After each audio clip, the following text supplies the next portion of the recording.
Hi everybody, it's Julie, and today I'm going to be making a shaker card. This is a recreation of a card that I made for the April 2023 release, which focuses on birthdays, and I'm going to be doing some hot foil stamping on crystal clear plastic. So I'm going to be working with the Hey You HBD hot foil stamp and the corresponding die. Now these work independently of each other. They're standalone dies, but I think you really start to have a lot of fun with them when you combine them together. And I'm also working with the crystal clear plastic I mentioned. I cut my sheets down to a quarter sheet size so that I have them in an envelope all ready to go when I'm ready to go. And then I'm also going to be working with some hot foil.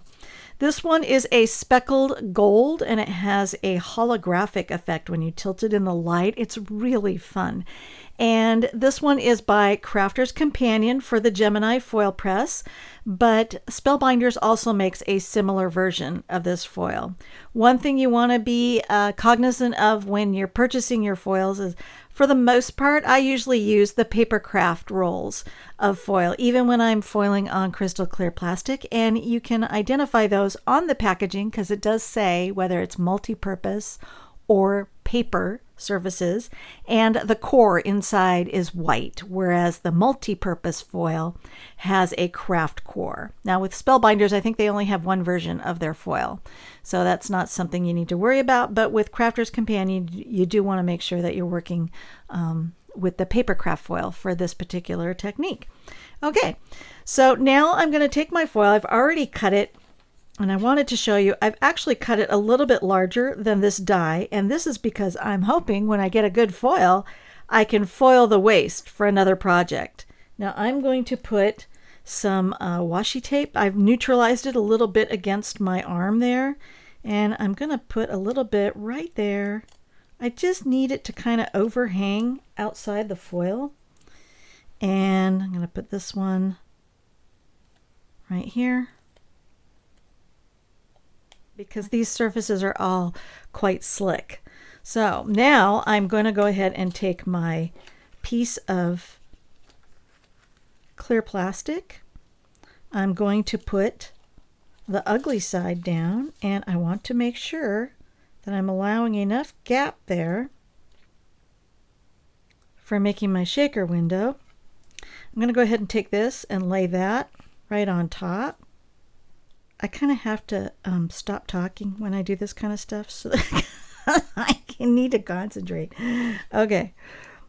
All right. Got that on there. Everything's good to go. So I'm going to flip that over so that you can see that we've got the ugly side against, just like we would paper. Okay. And that's going to hold that together when I go to set it on my platform. So I'm just going to release that for a minute, and I'm going to talk about the platform. So I'm going to have it set on the lowest setting here, and then I'm going to put a timer. Oh, well, it won't let me do the timer. So I'm going to go ahead and engage it. This will beep at me and turn green when it's preheated. And then I've already got my timer set for 16 seconds. You can use 15 or 16 seconds. I just randomly chose 16 seconds because I think that'll be good. In all my experiments, that's what I did. So we're going to let that heat up. And when it beeps at me, it's ready to go. Okay, it's beeping at me. So I'm going to take my cover plate here off and grab my setup here and go ahead and place that on the platform, put the lid back on, and set the timer. All right, it's beeping at me that it's good to go, so I'm going to go ahead and pull that out and send it through the Gemini Junior.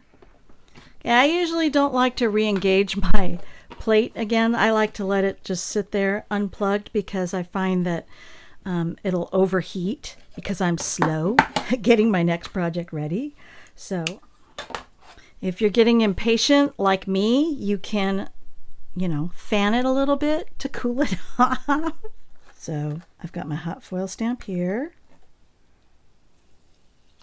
Remove that. And I'm going to set this onto, let's see, let me grab a piece of cardstock so that you can see what happens. Let's see if we were successful. I think we were. Wow! Look at that. Gorgeous. Woo! Okay. And then I also have the waist here. And I'm going to show you very quickly while I have this whole platform out what to do with this beauty right here. Okay. So this is the Essentials by Ellen press plate, and it's meant or intended for foiling some of our larger hot foil stamps that just go beyond a standard A2 card front, and for foiling the waist, and it works really great for that. And I've taken the waist from what I just foiled onto the acetate, and I've put it onto some white cardstock, and I just taped the corners down really carefully, and this is going to get pressed against the plate and sent through the machine. So I'm going to go ahead and preheat this on the machine, and I'm probably going to give it at least a minute. I'm going to let this heat up on the foil press for about a minute. So I'm going to need a shim on top of this because I really need the pressure. So now I'm going to go ahead and take this, which you can see here, and I'm going to go ahead and set that right there onto that plate, and I'm going to give it 20 seconds. Alrighty, let's go ahead and send it through the Gemini Junior. I'm going to lift that plate up. Beep. I'm going to set everything over here. Let's kind of flip it over. Oh, it's looking good. Yeah. Okay, but what about this tape? Maybe I didn't even need it. But I made sure that I applied it. Oh, I don't think I even needed it. I don't think I applied it anywhere where it will affect. So I really didn't even need that tape there. And it created a sticky surface there, probably because of the heat. So I'm not going to worry about that right now. But that's looking good. I got a really good all over foil. And lesson learned, you really don't need to use any washi tape to keep that foil in place. All right, I want to cut these out with the dies, but you can't see through metal. So I made a template by just cutting this out of a piece of vellum. You could use 80-pound cardstock if you want. But basically what I'm going to do is set this up so that I can get the die aligned where it needs to be. And I'm going to set this over, upside down. Use a little bit of washi tape there. Anchor it in place. Perfect. I'm going to position this die right over the top here. And once I feel it slip into place, I'm just going to use another piece of tape to kind of sandwich everything together, make sure that it's not slipping around on me. There. Okay. And then I can go ahead and take this over to my machine and run it through. Okay. Here's a good lesson. I was dope and I totally forgot to remove the carrier sheet from the foil after I transferred it to my cardstock. So, in a way, that's kind of not a bad idea to leave it on there, because then as you're trying to nestle that die into place, it's not going to scrape or scratch any of that beautiful foil.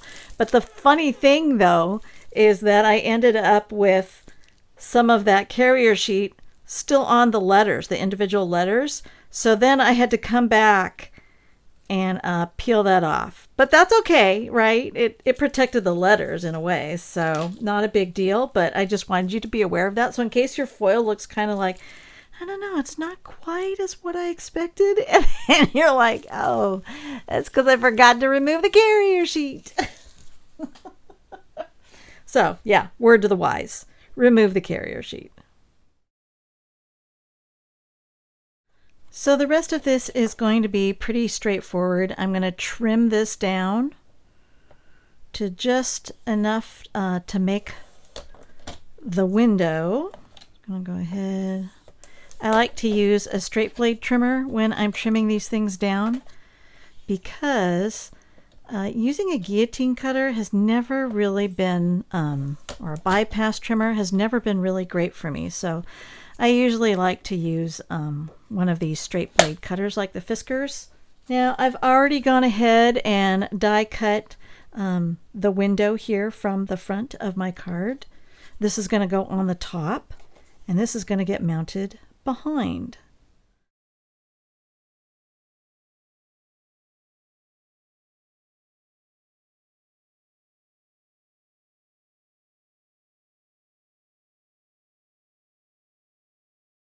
Next thing to do is to create the borders with the foam tape. And I've already cut a bunch of foam tape into, I kind of folded it on itself into a double thickness, and then I cut them into skinny strips. So I'm going to use these to create the borders on the outside and in between each row here. Now, if you want to prevent little bits of confetti sticking to anything that might be sticky from that foam tape, you can take a little bit of anti-static powder. I have these little pouches that I use to pounce the surface when I'm heat embossing, and I keep them in this little mug. I found it at a garage sale, and I let whatever excess that falls out of the pouches into the cup just remain there. And then when I need to do something like this, and you may already have a powder tool, so you can use that, but I'm just going to go around and add a little bit of this powder to help neutralize any sticky stuff that might be, there.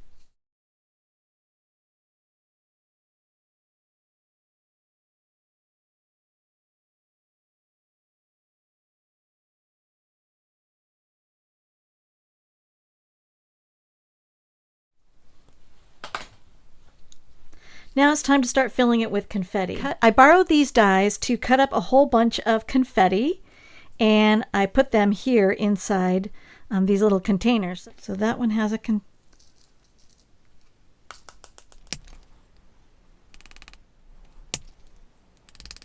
and at this point I like to grab a pinch of these gold stars.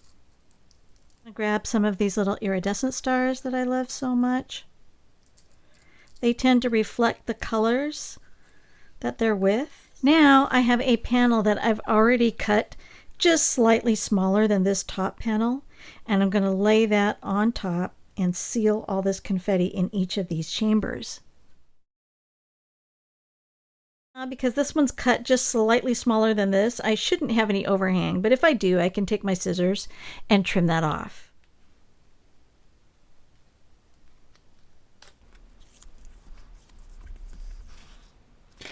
All right, everything's looking good. We've got that really pretty, oh wow, that looks so good.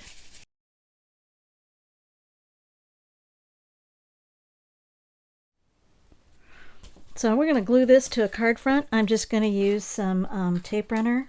Make sure my card is opening the right direction, right?